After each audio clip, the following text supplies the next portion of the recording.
Барлықтарыңызға сәлем, құрметті достар. Келесі сабаққа қош келдіңіздер. Бүгін сіздермен гормондар биохимиясын талдаймыз. Бұл да өте маңызды тақырып, достар. Физиологиямен байланыстырамыз. Кеттік. Гормондар эндокринді бездерден бөлінетін, ағзада гомеостазды, яғни ағзадағы жалпы балансты реттеуге қатысатын химиялық заттар, яғни тікелей балансты ұстауға қатысатын заттар. Эндокринді деген достар, кейбір әдебиеттерде бірлер шатысып жатыр. Эндокринді дегеніміз ішкі секреция бездері, достар, екеуі бір зат. Гормондар қашықтықтан тұрып басқа органдардың немесе жасушалардың қызметіне әсер етеді. Оның конституциялары. Бірінші эндокринді бездер дегенге тоқталайық. Мына суретте көрсетілген қызылмен боялғанның барлығы эндокринді бездер. Эпифиз мида орналасқан, гипофиз, гипоталамус да басқаратын без, қалқанша безінің кеңірдектің астында орналасқан, айырша без кеудеде орналасқан, бүйрек үсті безі бүйректің үстінде, ұйқы безі, аталық без и аналық без. Көрдіңіздер ғой достар, бұлардың барлығы бізде эндокринді бездер. Алдын ала ескерту достар, бұл видеода, бұл сабақта гормондардың бәріне тоқталып өтпейміз. Себебі оның маңыздылығы жоқ, ешқандай, себебі интернетте доступны білім, оны қазір сіздерге тапсырма алып беремін. Гормондардың барлығына тоқталмаймыз, біз главный гормондардың қалай бөлінетініне, қалай синтезделетініне және ағзадағы тироксин және инсулин гормонының бөлінуіне тоқталамыз. Себебі ол гормондардың бөлінуі сәл ерекшелеу.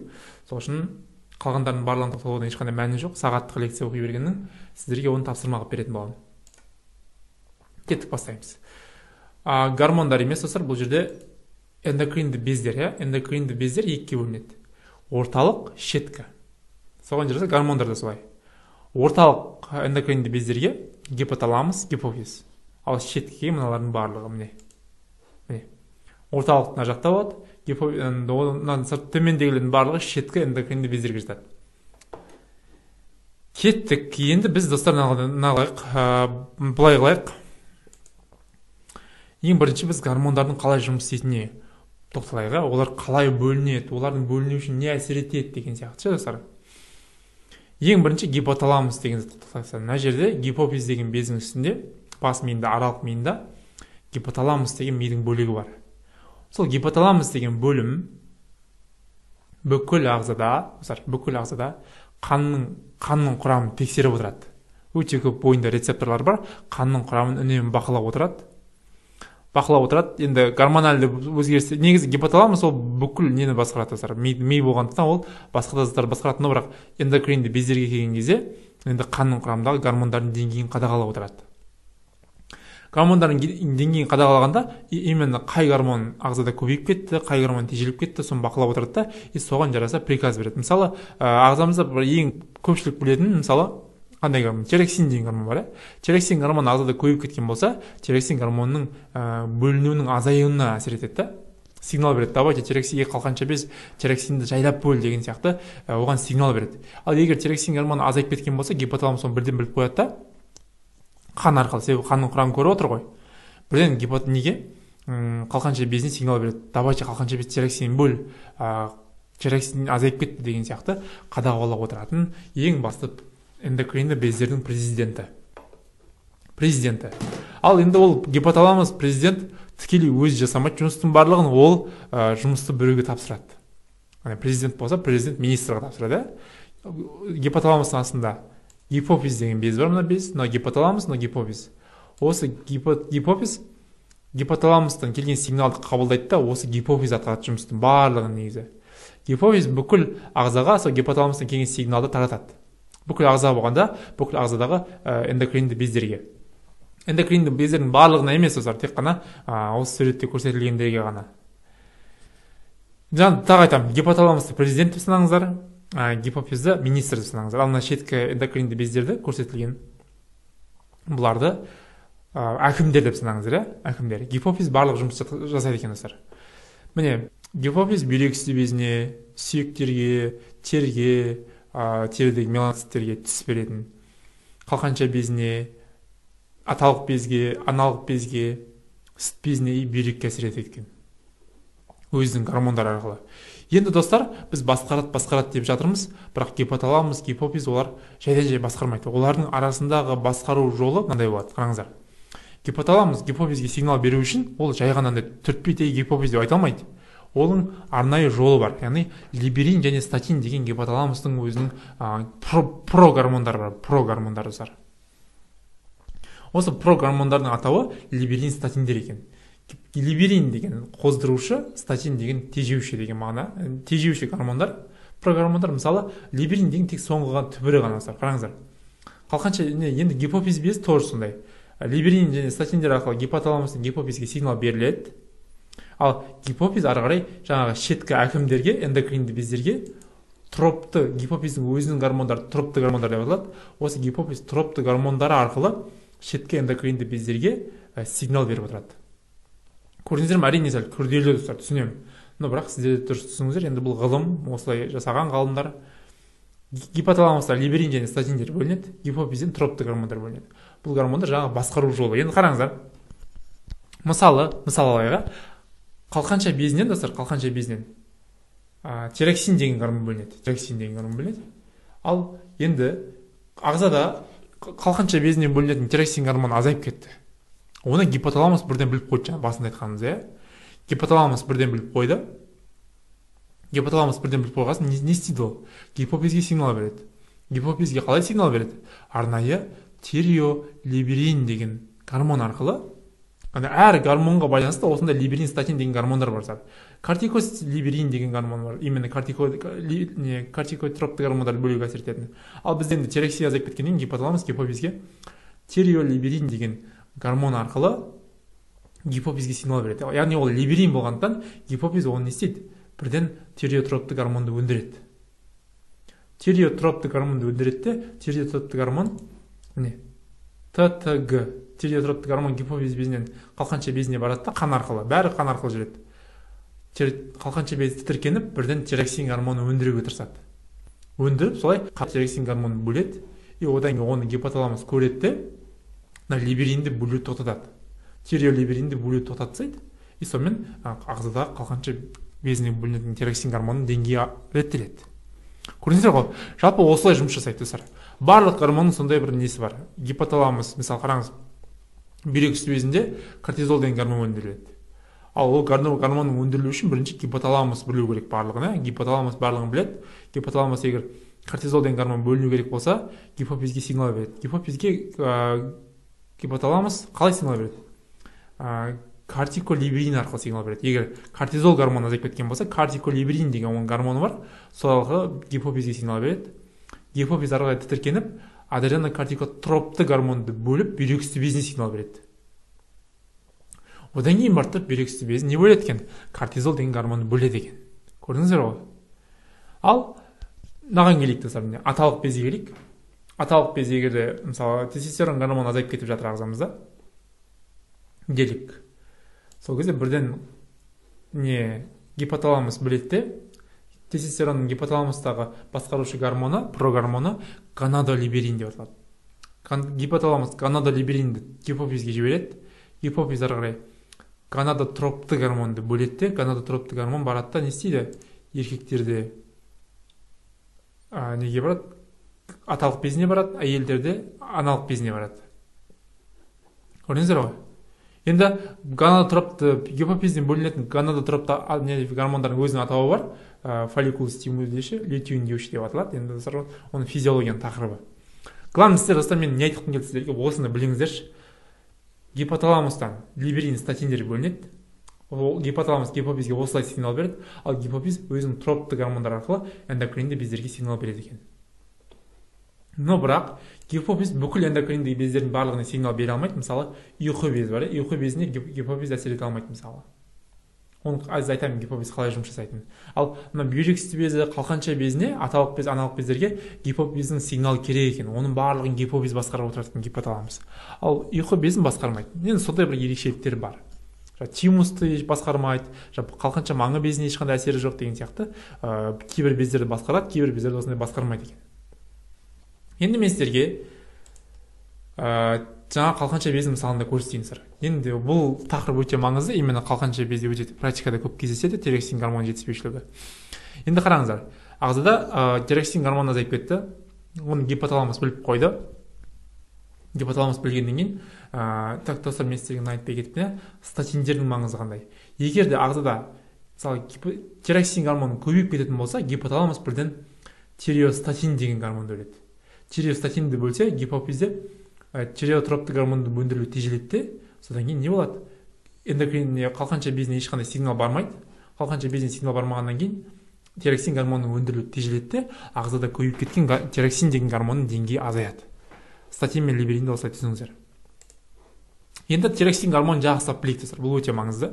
Тироксин гормоны ағзада жетіспей жатқан болса, гипоталамус бірден бөліп, тиреолиберинді бөледі гипофизге. Гипофиз бірден активтеніп, ТТГ, яғни тиреотропты гормонды өндіреді.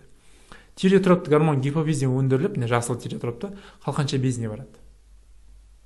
Қалқанша безіне барғаннан кейін тиреотропты гормонда сигнал келді ғой, енді қалқанша без тироксин бөл деген сигнал ғой тиреотропты гормонның шығуы. Қалқанша без бірден тироксин деген гормонды өндіруге кірісіп, оны өндіріп шығарады. И солай қанның құрамындағы тироксин реттеледі, гипоталамус ары қарай жай барақат тынышталады, жалпы тынышталады, ары қарай ештеңе бөлмейді, болды. Главное солай ағза гипоталамус барлығын реттеп отырады. Енді мынаны қараңыздар, міне ТТГ келді, тағы бір мысалы, ТТГ келді, қалқанша безінде, енді науыз бар сарша, назат бар, қалқанша безінде ТТГ келгенімен тироксинді жасалу үшін бізге иод керек. Белок синтезінде көрдіңіздер ғой достар? Кәдімгідей сол ДНК синтезі, белок синтезі сияқты жүреді барлығы, но бірақ тироксин деген гормон жасау үшін иод деген микроэлемент керек екен. ТТГ мен қоса қан арқылы біздің ағзамызға иод та кіреді екен. ТТГ да қан арқылы келеді, иод та қан арқылы гипоталамусқа келіп, ең бірінші иод жоқ кезде бірінші тиранин деген әлі толық активсіз гормон болады. Осы тиранинге қалқаншадағы бездегі тироцит жасушалары, енді қалқанша без тироцит жасушаларын тұрады ғой, барлығы тироцит жасушаларының ішінде отырған құбылыс қазіргі гормонның жасалуы. Тиранин деген активсіз гормонға иодты қосып, тироксинді Т3, Т4 деген гормонды жасайды. Яғни Т3 дегеніміз трииод тиранин, тетраиод тиранин дегендер, осылардың барлығы Т3, Т4 деген сіздер естіп жүрген гормондарыңыз. Көрдіңіздер ғой? Главное сіздер білуіңіз керек достар. ТТГ келгеннен кейін қалқанша безі тироксин гормон өндіріп бастайды. Ал қалқанша без гормон өндіру үшін ең бірінші тиранинді жасайды. Тиранин активсіз гормон, оған иодты қосады. Иодты қосқаннан кейін барып тұрып, бізде тироксин, трииод тиранин, тетраиод тиранин деген Т3, Т4 деген гормондар түзіледі екен. Ал бұл гормондардың барлығы ағзамызда білесіздер өте маңызды қызмет атқарады. Олар жасушаға барып, белок синтезін іске түсіреміз, белок синтезін іске қосады екен, күшейтеді екен белок синтезін. Яғни бүкіл ағзадағы белок синтезін күшейтеді жасушалардың. Митохондрияға барып істеді екен. Митохондрияға барып энергия өндірілуін арттырады екен. Жүрекке барып, жүректің жұмысын күшейтеді екен. Яғни тироксин гормоны көп бөлінетін болса, жүректің жұмысы артып, қан қысымы көтеріледі. Бауырға барып, глюконеогенезбен глюкогенолизді күшейтеді екен. Глюконеогенез дегеніміз аралық өнімдерден глюкозаны жасау, глюкогенолиз дегеніміз глюкогеннің ыдырауы, иә? Яғни бұның барлығы не үшін? Біз тироксин гормон айтамыз, тироксин гормонның қызметі ағзада зат алмасуды реттеу, зат алмасуды күшейту деп айтамыз, иә? Белок синтезі зат алмасудың күшеюі емес па? Амин қышқылдар пайдаланып, одан белоктың жасауы зат алмасудың күшеюі, энергия жасауда зат алмасудың күшеюі. Ал мысалы жас балалар үшін тироксин гормон өте маңызды. Мысалы оның жас өсіп жетілуі үшін репликация, транскрипция барлығы жүріп белок синтезі күшею керек. Солай ағзасы өседі оның. Ал энергия не үшін керек? Энергия сол процестің жүруі үшін, жасушаның жұмысы үшін керек. Ал жүректің жұмысы не үшін керек? Жүректің жұмысы бүкіл сол ағзаны, жасушаларды қанмен қамтамасыз ету үшін, яғни оттегімен қамтамасыз етіп, жасушалардан шыққан соңғы көмір суларын бәрін шығарып тастау үшін жүректің жұмысы арту керек екен. Глюконеогенез және глюкогенолиз олардың барлығы глюкозаны көбейтеді. Глюконеогенез дегенім глюкозаның көбеюіне әсер етеді, глюкогенолизде глюкогенді ыдыратып, глюкозаның көбеюіне әсер етеді. Ал бұл процесс не үшін керек бізге? Бұл процесс жаңағы энергия жасалып жатқан жоқ қой бізге. Осы энергия жасау үшін бізге глюкоза керек, оны түсіндіңіздер көмір салмасуында. Сол үшін осы процесс артады екен. Сонымен қоса мидың жұмысы достар, мидың өсіп-өнуі, мидың дамуы, мидағы импульстардың берілуі күшейеді екен тироксин гормоны көбейетін болса. Көрдіңіздер ме, егер балада тироксин гормоны жетіспесе, осының бәрі тоқтап, баланың өсуі тоқтайды, бала дұрыс дамымай қалады. Бұл енді тироксин гормонына байланысты биохимиялық ерекшелік. Енді мынаны білейік достар, кері айналып соғу шеңбері деген өте маңызды, қараңыздар. Бұл биохимический анализде, гормондар анализінде осыны сіз білуіңіз керек.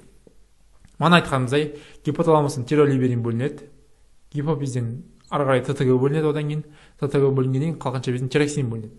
Егер сіз қарайсыз, науқастың қан анализінде ТТГ деген гормон жоғарылаған болса, но тироксин аз болатын болса, науқасты сіз күдіктенесіз. Науқаста қалқанша безінде проблема бар. Себебі не үшін? ТТГ көбейген, ТТГ көбейіп қалқанша безіне әсер еткенімен, но бірақ қараңыздар, ТТГ көбейіп тұр, қалқанша безіне әсер етіп жатыр, но қалқанша без тироксин жасалмай жатыр. Түсіндіңіздер ме? Неде проблема бар? Қалқанша безде бір проблема бар. Зоб, может, иод жетіспей жатыр да.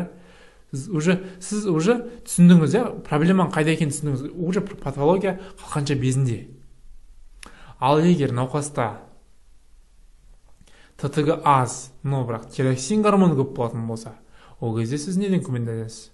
Ол кезде проблема неде? Аутоиммунды аурулар деген бар болса, осы қалқанша безінің рецепторына ТТГ сияқты бір антидене келіп отырып алады. Иммунды жасуша отырып алады да, осы ТТГ-ның орнынан сигнал беріп отырады қалқанша безге. Давайте тироксинді бөл деп. Сөйтіп, аутоиммунный тиреоидит деген ауру бар, дәл осы. Қалқанша безіне ТТГ сияқты сигнал беріп, тироксинді көп өндіртеді де, ағзада тироксин деңгейі артып, мана айтқан қызметтердің барлығы күшейіп кетеді ағзада. Науқас азып кетеді кәдімгідей. Жүрегі қатты соғатын болып кетеді да, оның барлығы неден екен? Осыдан кейін, яғни ТТГ жоқ, но бірақ қалқанша безінде тироксин көп өндіріліп жатыр. Уже күдіктенесіз, қалқанша безде тағы бір осы аутоиммунды ауру болып отыр ау деп күмәнданасыз. Түсіндіңіз ғой? Осы екі гормон өте маңызды достар, өте маңызды. Так, келесі, жалпы осыны түсініңіздер достар. Главное, тағы айтамын. Тироксин гормоны көбейіп кетсе, гипоталамус бірден бөліп, тиреолиберинді өндірмейді. Тиреостатинді өндіріп, гипофиз тежейді. Гипофиз тежегеннен гипофиз ТТГ деген гормонды бөлмейді де, қалқанша безге сигнал бермейді. Қалқанша без сигнал бермеген тироксин гормоны өндірмеу керек негізі. Но бірақ мына жерде проблема неден болып тұр? Осы жерде проблема. Көрдіңіз бе, қалқанша безінде бір аутоиммунды ауру бар. Сол себепті қалқанша без өзіне өзі өндіріп жатыр тироксин гормонын. Патология бар қалқанша безінде. Сіз оны күдіктенесіз уже, неден болып жатыр екен деп. Ал егер де тироксин де аз, ТТГ да аз болатын болса, сіз күмәнданасыз, уже гипоталамуста немесе гипофизде бір проблема бар. Гипофизде может бір бұзылыс бар, травма бар, авария болды деген сияқты. Сонда бұл өзгерістер болуы мүмкін. Енді тиреолиберинді қатты практикалық маңызы жоқ, главное осы екі гормон. Кері айналып соғу шегінбен, достар, мен сіздерден жақсылап сұрайын, осыны маған түсіндіріп бересіздер сызып. Бүкіл достар, мына гормонның барлығы сондай кері айналып соғу шеңберімен жүреді. Мысалы, АКТГ көбейді ма? Қанда АКТГ көбейіп, бірақ кортизол деген гормон жоқ болатын болса, бүйрек сүзбесіне бөлінеді. Сізде күмәнданасыздар, так, бүйрек сүзбесі кортизолды өндіре алмай жатыр. Көрдіңіздер ғой? АКТГ көбейіп кетсе, соны бір күмәнданасыздар. Ал АКТГ жоқ, но бірақ кортизол көп болатын болса, сіз бүйрек сүзбесіне тағы күмәнданасыз. Так, бүйрек сүзбесінде осы рак жоқ па екен? Бүйрек сүзбесінің осы аутоиммунды ауру емес пе екен деп күмәнданасыз. Көрдіңіз ғой? Сол үшін бұл кері айналып бүкіл достар, надада барлығында осындай кері айналып соғу шеңбері бірдей. Схема барлығында сондай. Ал бірақ достар, ұйқы безінде гипофиздің әсері жоқ екен. Ұйқы без де эндокриндік без, но бірақ оған гипофиз, гипоталамус қатты әсер ете алмайды. Ол енді қалай басқарылады деген сұрақ бар, оны қазір білесіздер. Қараңыз, инсулин деген гормон сіздер көп естісіңіздер, мен көмір салмасында өте көп айттым. Бұл ұйқы безінің бета жасушаларында өндірілетін лангерганс сатушаларындағы гормон екен, гипогликемиялық гормон екен. Гипогликемиялық деген сөзді уже сізде тағы айтамын, білесіздер негізі, қанның құрамында глюкозаның деңгейін төмендететін гормон екен. Бір сөзбен айтқанда, глюкозаны тіндерге кіргізіп тастайтын гормон. Ал инсулин болмаса, глюкоза тіндерге кіре алмайды, сөйтіп энергия жасалмайды. Енді мынаған қараңыздар. Сәл күрделі, мидашта, бірақ білуіңіз керек. Инсулин гормонның құрылымы А, Б, С, Л деген пептидтерден тұрады екен, міне. А, Б, не қараңыздар. А, Б, жасыл Б, С, Л. Мынау фиолетовый Л. Цветпен не біріктіріп алыңыздар, ұқсас. Енді инсулин гормоны бета жасушасының ішінде бірінші олар активсіз күйде болады екен. Яғни препроинсулин, проинсулин, одан кейін бір инсулинге айналады екен. Яғни инсулин бірден жасушаның ішінде бірден синтезделіп шықпайды екен ол. Ең бірінші активсіз гормон болады екен. Препроинсулин ең активсіз гормон. Оның құрамында бүкіл пептидтер болады екен. Ал ары қарай препроинсулин бета жасуша ішінде цитоплазманың құрамында проинсулинге айналады екен. Проинсулин де әлі активті емес, әлі инсулин болған жоқ ол. Ол проинсулин болған кезінде мына 4 пептидтің біреуі, яғни L пептид үзіліп түседі екен. Үзіліп шыққан кезде бізде препроинсулин проинсулинге айналады екен міне. L үзіліп кетті. Ал әлі инсулин үзілу үшін не істеуіміз керек енді? Инсулин үзілу үшін ары қарай осы пептидтердің ішіндегі С пептид, С пептид үзіліп түседі екен. Осы С пептид үзіліп түскен кезде ғана барып бізде инсулин пайда болады екен. Инсулин осы нағыз активті инсулин гормон синтезделді. Енді достар, С пептидтің маңыздылығы өте зор. Науқаста қанты диабетке күдік болған кезде қанын тексереді. Қанын тексерген кезде С пептидті анықтайды. Егер науқаста С пептид жоқ болатын болса, қанты диабет деп диагноз қояды ол кісіге. Себебі достар, көрдіңіздер, С пептид қайдан шығады екен. Егер де бета жасушасы бұзылған болса, С пептидте болмайды. Гормонның өндірілмей жатқанын білдіреді. Ал С пептид болатын болса, инсулин бар екенін көрсетеді. Көрдіңіздер ғой? Қайдан шықты ол? Екінші сатыда, проинсулиннің инсулинге айналу барысында С пептид босап шықты. Осы қаннан біз осының деңгейін анықтауымыз керек. С пептид жоқ болатын болса, қанты диабет, бета жасушасы өндірмей жатыр, ал С пептид болатын болса, ешқандай қанты диабетке күдік жоқ деген сөз. Енді инсулин гормоны қалай басқарылады? Мана қалқанша без, жыныс бездері, бүйрек үсті бездері, олардың барлығы гипофиз арқылы басқарылады. Ал біздің ұйқы безі қалай жұмыс жасайды? Ол ерекше екен. Ол глюкозаның деңгейіне байланысты жұмыс жасайды екен. Ұйқы безі. Көрдіңіздер ме? Гипофиздің ешқандай қатысы жоқ инсулинге. Ол қандағы глюкозаның деңгейіне байланысты жұмыс жасайды екен. Яғни инсулиннің бөлінуі қандағы глюкозаның деңгейіне байланысты. Себебі не үшін? Қазір сіздерге түсіндірем. Сіздер кока-кола іштіңіздер, немесе қант жедіңіздер, бір шоколад жедіңіздер. Сол кезде қанның құрамында глюкозаның деңгейі артады, 3-3, 5-5 артады. Артқаннан кейін ол бірден ұйқы безіне глюкоза келеді. Глюкоза келген кезде, негізі айттым ғой мен сізге, тіндерге глюкоза инсулиннің әсерінен кіреді. Но бірақ біз бастағы тақырыпта айттық міне, глют-2 бауырға, ұйқы безіне, миға инсулин гормон керек жоқ. Инсулин, глюкоза оларға инсулинсіз ақ кіре алады. Ал ұйқы безінің өзіне де инсулин глют-2 деген глюкозаның каналы арқылы инсулинсіз кіріп кетеді екен. Деңгейі артқаннан кейін кіріп кетеді ішіне. Кіргеннен кейін глюкоза не болады? Глюкозадан энергия жасалады. Глюкозадан энергия жасалып, пируват түзіледі. Пируват ары қарай Креспс циклына түсіп, АТФ пайда болады. Түзілген АТФ бізде энергия. Осы АТФ барады калий каналын блоктайды. Калий каналын блоктаған кезде әрекет потенциалы реполяризация тоқтайды. Әрекет физиологияны еске түсіреміз. АТФ бөлініп калий каналын жабады. Іште калий қалады. Калий каналы жабылғаннан кейін бізде кальций каналы ашылады. Әрекет потенциалы бастан басталады. Кальций каналы ашылады. Калий жабылған кезде кальций ашылады. Кальций ашылып, сырттан кальций жасушаның ішіне кіреді. Жасушаның ішіне кальций кіргеннен кейін инсулин жинақталып тұратын қорды жарады. Яғни визикула дейді. Инсулиннің қорда жиналып, мына жасалған бар емес пе? Осы жиналып тұрады екен ненің ішінде, бета жасушасының ішінде. Сол кальцийдің әсерінен жарылып, инсулин қанға шығарылады екен. И ары қарай инсулин өзінің қызметін атқарады екен. Көрдіңіздер ғой достар, мен сіздерге өте көп сұрақ қоямын. Не үшін инсулин? Енді қараңыздар, логичный достар. Бүкіл тінге глюкоза инсулин арқылы кіреді, но ұйқы безіне инсулин арқылы кірмейді. Оның себебін сіздер маған түсіндіріп бересіздер. Не екенін жаңа айттым. И маған мына бездердің барлығының схемасын осылай сызып бересіздер. Дәл осылай кері айналып соғу шеңберімен сызып жібересіздер. Ол өте маңызды. И әр гормонның қызметін айтып бересіздер. Әр безден бөлінетін, эндокринді бездерден бөлінетін гормондардың қызметін айтып бересіздер. Мен себебі оны не үшін айтпадым? Ол себебі физиологияның тақырыбы. Главный мен сіздерге маңызды жерлерін ғана түсіндірдім. Оның барлығын айтып отырсақ, уже қазір мына видеомыздың 24 минут болды.